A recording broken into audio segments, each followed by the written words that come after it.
Hello and welcome back to Paradise Academy. So प्यारे दोस्तों, आप लोगों को या हम कहेंगे स्टूडेंट्स को मेरी वीडियो को बहुत ज़्यादा इंतज़ार था, वेट कर रहे थे बच्चे कि कब आप आओगे, हमें बताओगे कि कैसे एग्ज़ाम में क्या करना है। तो उस हवाले से भी थोड़ी सी बात करेंगे। और जो कल से ट्रेंड चलाया जा रहा है यूट्यूब पे, पेपर का लेवल इजी है, इजी है, इजी है, उस पर भी मैं बात करूंगा कि पेपर का लेवल क्या था, पेपर क्या है, क्या एक्चुअल में ये एग्जाम करा रहे हैं या कोई मेमोरी टेस्ट करा रहे हैं, यहाँ पे बच्चों का मेमोरी टेस्ट ले रहे हैं, तो उस पर भी मैं बात करूंगा। लेकिन एक गुड न्यूज़, आपको ये गुड न्यूज़ लगे या ना लगे, लेकिन लॉन्ग रन में ये एक बहुत ही अच्छी खबर है मेरे हिसाब से, मेरे अकॉर्डिंग। जैसे कि आपको पता है कि एक पेटिशन फाइल करी गई थी। किसने करी थी? विंकल शर्मा एंड अदर्स, और उनके एडवोकेट साहब ये रहे mister Abhishek Gupta advocate, versus किसके खिलाफ किया था? Union territory of J and others. और उसके रेस्पोंडेंट्स की अगर हम बात करेंगे तो एडवोकेट राहुल शर्मा, एडवोकेट अभिनव शर्मा सीनियर एडवोकेट, और उसके बाद सिद्धांत गुप्ता। ओके। तो ये रिट पिटिशन यहाँ पे फाइल करी गई थी, और इसका डिसीजन जो कि आपको पता है जजमेंट आने वाली थी, तो लास्ट टाइम रिजर्व रखा गया था। तो डायरेक्ट मैं कंक्लूजन पर पहुंच जाता हूं ताकि आपको ये क्लियरिटी के साथ समझ आ जाए कि क्या एक्चुअल में सीन हुआ है। ओके, तो चलिए जी, ये रहा आपका कंक्लूजन। तो बेटा आप यहां से पढ़ सकते हो। Abtech limited is a modified and change of condition in tender was intended to favor respondent number 2। Respondent number to क्या है? रेस्पोंडेंट नंबर टू हमारे पास वो है जो कि जिनके खिलाफ यहाँ पे पेटिशन किया गया था। And these decisions will have an effect on public interest as the respondent number two has been assigned to conduct examinations wherein the selectees will be appointed to hold public posts। जो यहाँ पे select हो जाएंगे exam के बाद, उनको hold करने क्या थे? Public posts, right. देन उसके बाद accordingly this writ petition is allowed and the contract awarded by respondent number 1 in favor of respondent number 2 pursuant to ENIT, ये टेंडर है, E tender, right, number 19 of 2022 dated 30th of September 2022 for conduct of its various examinations through computer CBT test mode is quashed। इसको यहाँ तक quash किया जाता है। Quash मतलब खत्म किया जाता है। अब ये यहाँ से आपका एग्जाम कंडक्ट नहीं कराएगी। कौन नहीं कराएगी? आपकी एपटेक एजेंसी, राइट। देन उसके बाद consequently all the exams with junior civil JE, then उसके बाद sub inspector JKP sub inspector, okay, held by the respondent number 1 दो respondent number 2 in furtherance of the aforementioned award of contract. जो award of contract मिला था, जो contract मिला था इस एजेंसी को, तो उसको ध्यान से देखो। Award of contract to conduct examination और आल्सो सेट असाइड, इनको असाइड रख के कैंसिल किया जाता है at whatever stage they are as on date. जो आज तक जिस स्टेज पर भी ये है, इसको यहाँ पे कैंसिल किया गया है। ये जो टेंडर इनको मिला था वो वापस लिया जाएगा, राइट। देन उसके बाद कुछ और डायरेक्शंस हम देखेंगे हाई कोर्ट की, राइट।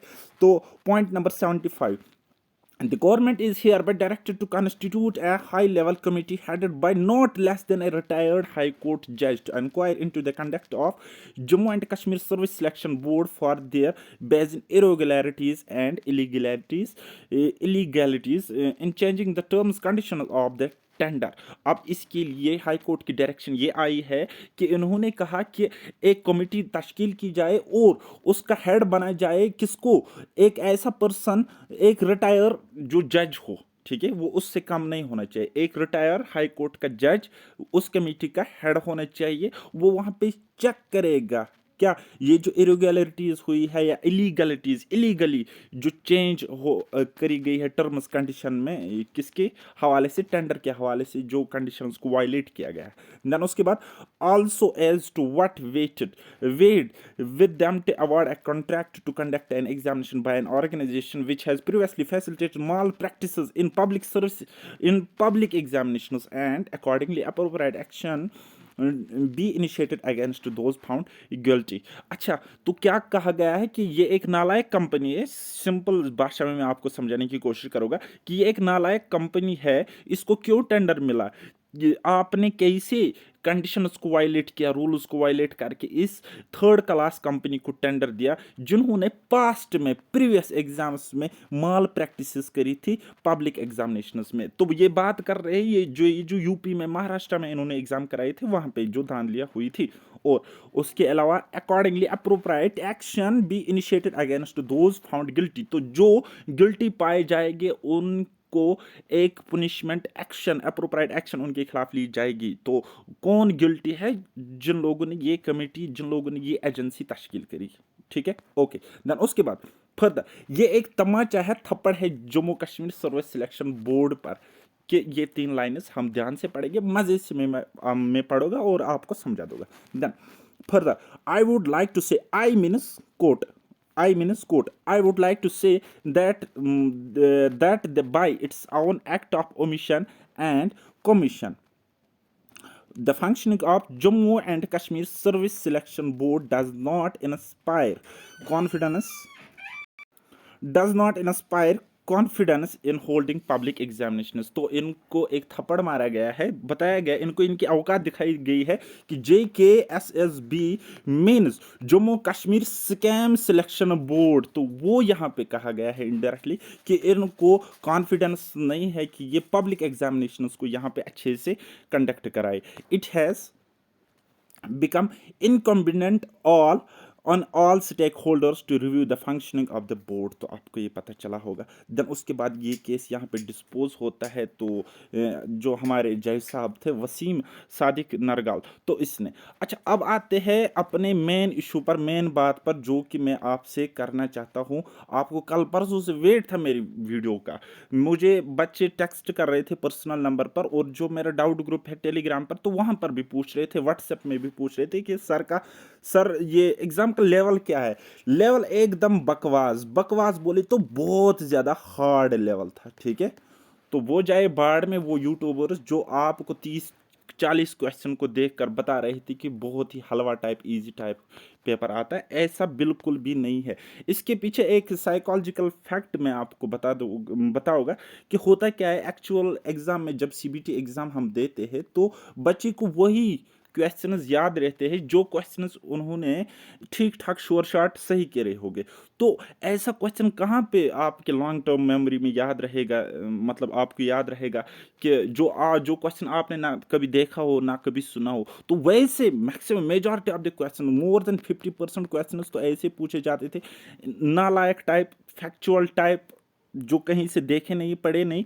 मुझे नहीं लग रहा है इन्होंने सिलेबस को भी एनालाइज किया था। ये जो सो कॉल्ड एपटेक एजेंसी ने हमारा पेपर फ्रेम किया, मुझे नहीं लगता है कोई एनालिसिस किया है सिलेबस का, कोई प्रॉपर वेटेज कुछ भी नहीं है। बस इन्होंने क्या काम किया है, दुनिया भर का सिलेबस जमा किया है और वहीं से क्वेश्चन पूछ रहे थे। ठीक है, राइट। तो क्वेश्चंस कुछ इस तरीके से भी आ गए थे कि अच्छा मेरे डिस्ट्रिक्ट में, मीन्स मैं गांधरबल में रहता हूँ, एग्जांपल दे के आपको समझाने की कोशिश करूँगा कि गांधरबल में एक बिल्डिंग है मिनी सेक्रेट, और वहाँ से 10 किलोमीटर आगे चलो, वहाँ पे एक नाला आएगा, नाले के पास एक छोटी सी दुकान है, और उस दुकान के बाजू में 10 साल पहले एक कुत्ता था वाइट कलर का, और उस कुत्ते का एक निकनेम था, वो बता वो क्या है। ठीक है, इस तरीके से स्टूबिडिटी, मतलब एक हद होती है बेवकूफ़ी की, वैसे क्वेश्चंस पूछे जा रहे थे। मेरे ख्याल से मैंने जब कल शिफ्ट अपने दोस्तों से, अपने स्टूडेंट से बात करी कि पेपर का लेवल क्या था, कैसे क्वेश्चंस आ गए थे, मुझे सीधा सीधा लगा था ये यहाँ पे इंटेलिजेंस चेक नहीं हो रही है इन सब इंस्पेक्टर्स की, जिनको कल जाके ऑफिसर बनना है, पब्लिक पोस्ट को होल्ड करके रखना है, सर्व करना है लोगों को, बल्कि यहाँ पे एक मेमोरी टेस्ट हो रहा है। यहाँ पे मेमोरी टेस्ट हो रहा है, डेट्स, डेज, थीम्स वगैरह। हाँ भाई ये भी इंपॉर्टेंट है, लेकिन एक प्रॉपर वेटेज के साथ ना। ऐसा नहीं ना कि आप 90% यही बकवास पूछ लो। ठीक है, आपको थोड़ी मेमोरी टेस्ट, आपको तो एग्जाम कराना है ना, तो आपको सारे एस्पेक्ट्स देखने होते। तो कहीं से भी ना ये एग्जाम अच्छा था और ना ही ये कंपनी अच्छी थी। तो जो होता है अच्छे के लिए होता है, और हमें आवाज़ उठानी चाहिए कि हम CBT एग्ज़ाम नहीं देंगे, OMR exam is best option, क्योंकि यहाँ पे इंफ्रास्ट्रक्चर भी नहीं है। और अगर नॉर्मलाइजेशन के बहकावे में आपको कोई बेवकूफ़ बना रहा है, तो मैं आपको श्योर शॉट गारंटी दूंगा कि नॉर्मलाइजेशन से घंटा फर्क भी नहीं पड़ता इन शिफ्ट्स में, क्योंकि यहाँ पे बच्चे बहुत कम अपेयर हो रहे थे। 3,000 2500 बच्चे यहाँ पे अपेयर हो रहे हैं एक एक शिफ्ट में। तो क्या है, जब सैंपल ही छोटा है तो एक एवरेज स्कोर कहाँ से सही सही निकल के आ जाएगा। तो नॉर्मलाइजेशन से भी कुछ नहीं होना था, ठीक है। सीबीटी तब ठीक था जब मिनिमम शिफ्ट्स में ये एग्जाम कंडक्ट करवाते, लेकिन वैसा यहाँ पे पॉसिबल नहीं है। तो इस केस में सिर्फ और सिर्फ ओएमआर ही एक बेस्ट ऑप्शन है, लेकिन ट्रांसपेरेंसी का थोड़ा सा इशू रह सकता है। तो क्यों ना ये ऐसी कंपनी को दे रहे हैं टेंडर, मतलब ऐसी कंपनी को हायर कर सकते जो हमारे जेकेपीएससी, सपोज जेकेपीएससी हमारा एग्जाम कंडक्ट करा रही है, वहां से क्यों नहीं धांधली हो रही। यूपीएससी का पेपर भी ओएमआर बेस्ड ही होता है, जेकेपीएससी का होता है, वहां पे धांधली क्यों नहीं होती है। तो अब कोई बताएगा कि वो यूपीएससी में बहुत ज़्यादा बच्चे हो रहे हैं तो इसलिए ओएमआर करवाते हैं, वहाँ पे सीबीटी का ऑप्शन नहीं है। सीबीटी का ऑप्शन यहाँ पर भी है, यूपीएससी में भी है। लाइक एसएससी, रेलवे में करोड़ों बच्चे तो होते हैं, उनका तो सीबीटी होता है। देन वो ऑप्शन यहाँ पर भी था, लेकिन बैलेंस ठीक रखने के लिए ट्रांसपेरेंसी मेंटेन करी हुई है, तो तब जाके ये ओएमआर एग्ज़ाम यहाँ पे कामयाब हो रहा है। तो वैसा ही सिस्टम हमें कुछ Jammu Kashmir service selection board में चाहिए। तो बाकी हुआ, बहुत अच्छा हुआ, यहाँ पे डिजर्विंग बच्चे बाहर हो जाते हैं। ये purely luck based, memory based exam था, तो मैं इसके फेवर में बिल्कुल भी नहीं हूँ। बाकी आपको अगर कोई बोलता है बहुत ईजी पेपर है या आया है शिफ्ट में, तो वो आपको बेवकूफ़ बना रहा है। उसकी चैनल को अभी के अभी जाके सब्सक्राइब करो, आपको कामयाबी इंशाल्लाह ज़रूर मिलेगी। सो मिलते हैं नेक्स्ट वीडियो में, तब तक के लिए बाय बाय, टेक केयर, अल्लाह हाफिज़ और मेहनत करते रहिए।